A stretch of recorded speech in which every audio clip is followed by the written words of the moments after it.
British detectives believe the former Kremlin spy and his daughter, who were poisoned earlier this month in England, came into contact with a substance on the front door of their home. As more countries expel Russian diplomats because of this incident, the Russians are fighting back tonight. They insist that British agents are behind the attack in an effort to frame Russia.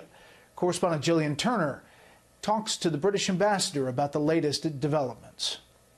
We know the Russians did it. NATO knows the Russians did it. The United States administration knows the Russians did it. Despite what the British ambassador calls overwhelming evidence, Russia continues to deny poisoning a former spy living in the UK. Now, the Kremlin's turning the story on its head and accusing the British government of carrying out the attack themselves. Pointing the blame at British intelligence services, they conclude, quote, "If convincing evidence to the contrary is not presented to the Russian side, we will consider that we are dealing with an attempt on the lives of our citizens as a result of a massive political provocation."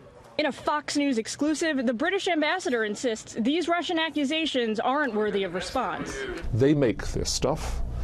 They have a track record of using nerve agents, and they have a track record of state-sponsored assassinations. So there's no question in our mind about attribution here. We've put out everything that we need to demonstrate our conviction that the Russians are responsible. And the State Department agrees with British intelligence. Russia always denies responsibility for its behavior, but we have proof. The Brits have proof. There's now mounting consensus among the international community that the Russians' latest move violates the sacred rules of national sovereignty and that they should face severe consequences.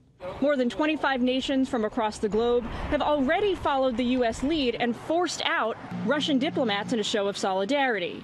But it's the support and friendship of the U.S. and President Trump that means the most to Britain.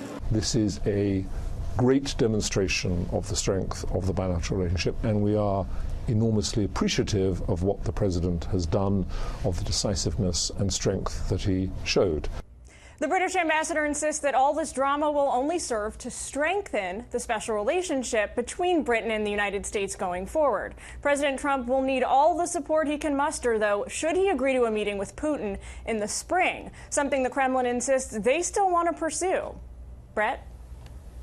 Gillian, thank you.